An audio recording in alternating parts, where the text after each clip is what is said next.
چنانچہ ایک صاحب اپنا واقعہ سنانے لگے کہ میں بہت شرارتی تھا اور گھر والوں کو میں نے تنگ کیا ہوا تھا۔ ایک دن کیا ہوا کہ گھر میں مہمان آئے ہوئے تھے، تو بھائی اٹکے ہوئے کاموں کے لیے عمل نبی علیہ السلام کی مبارک زبان سے ابو داؤد شریف کی روایت ہے۔ نبی علیہ السلام نے فرمایا، جو مومن صبح شام 7 مرتبہ اس دعا کو پڑھے گا، اللہ تعالیٰ اس کے ہر ادھورے کام کو پورا فرما دے گا۔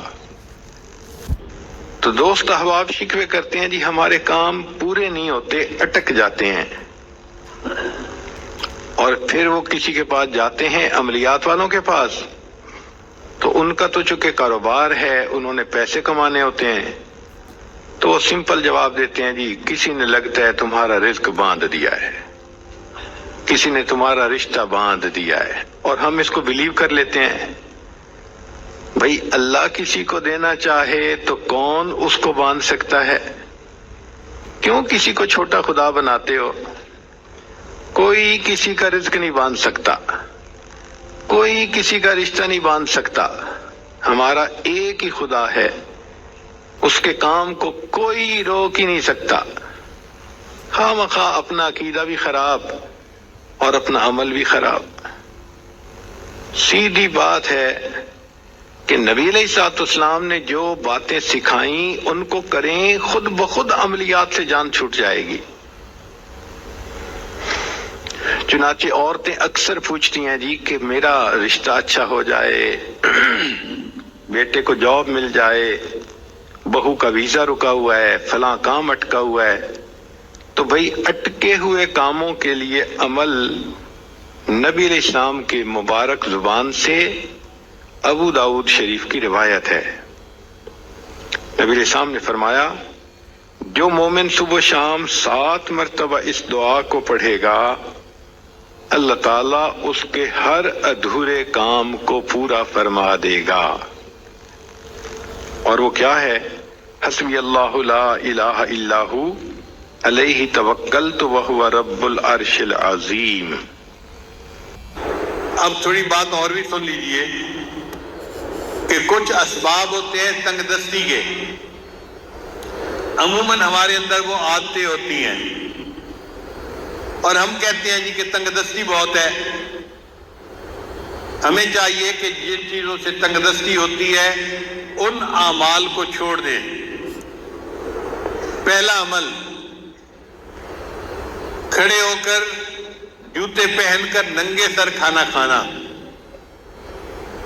آج کل شادیوں میں، دعوتوں میں ایک عام سی بات ہے، جوتے پہنے ہوتے ہیں، ننگے سر ہوتے ہیں اور کھڑے ہو کے کھانا کھاتے ہیں۔ اس سے اللہ تعالیٰ رزق میں تنگی فرما دیتے ہیں۔ دوسری بات، بیت الخلاء میں باتیں کرنا۔ تیسری بات، مہمان کو بوجھ سمجھنا۔ چوتھی بات، ہاتھ دھوئے بغیر کھانا کھانا اور بسم اللہ پڑھے بغیر کھانا کھانا، اس سے رزق میں تنگی ہو جاتی ہے۔ پھر پانچویں بات، کھانا ختم ہو جائے تو کھانے کے برتن کو اچھی طرح صاف نہ کرنا، اس سے بھی رزق میں تنگی ہوتی ہے۔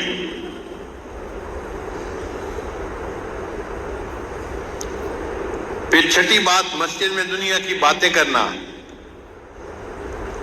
پھر ساتویں بات، مانگنے والے فقیر کو جھڑکنا۔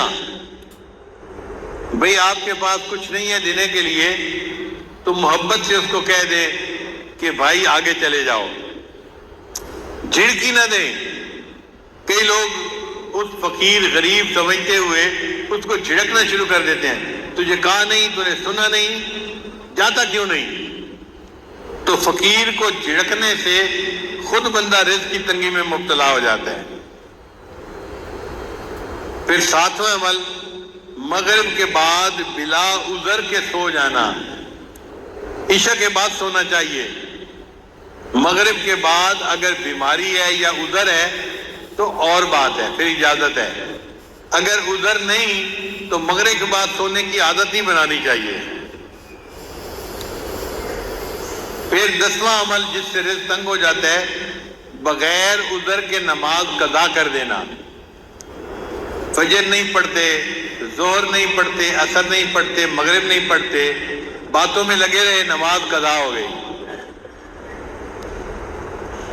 پھر 11واں عمل جس سے رزق میں تنگی آتی ہے، جھوٹ بولنا۔ اور آج کل تو جھوٹ بولنے کی ابتدا ماں باپ بچے سے ہی کر دیتے ہیں۔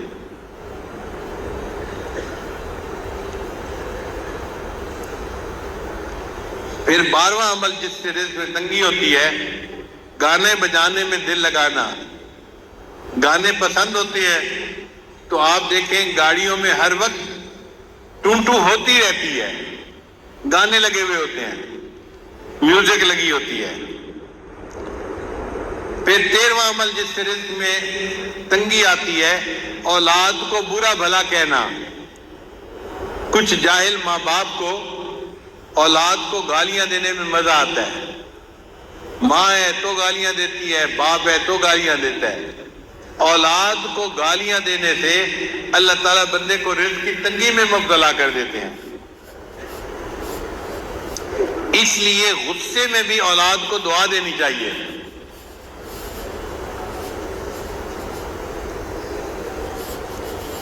چنانچہ ایک صاحب اپنا واقعہ سنانے لگے کہ میں بہت شرارتی تھا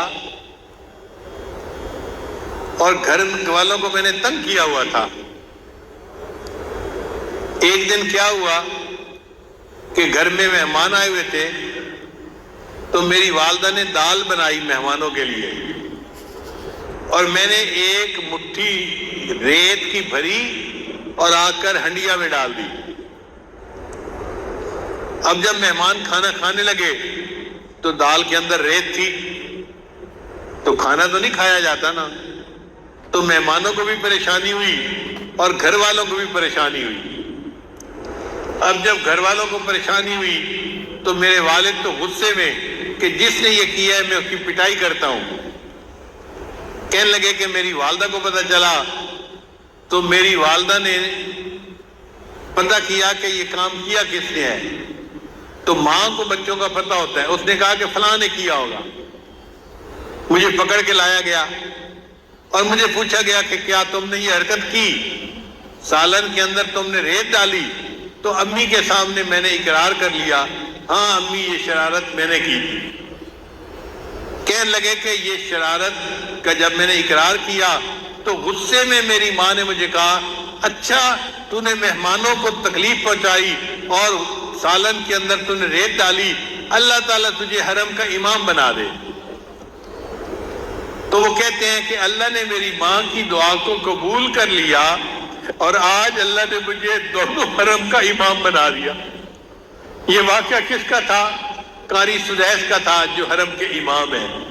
انہوں نے اپنی زندگی کا واقعہ سنایا کہ میں نے یہ حرکت کی تھی، میری والدہ نے مجھے بد دعا دینے کی بجائے دعا دی تھی۔ 14واں عمل قرآن پاک کو بے وضو ہاتھ لگانا۔ بعض لوگ قرآن مجید کی بے حرمتی کرتے ہیں، وضو کے ساتھ ہاتھ لگانا چاہیے، وہ بے وضو بھی ہاتھ لگا لیتے ہیں۔ تو بے وضو ہاتھ لگانے سے اللہ تعالیٰ رزق میں تنگی پیدا فرما دیتے ہیں۔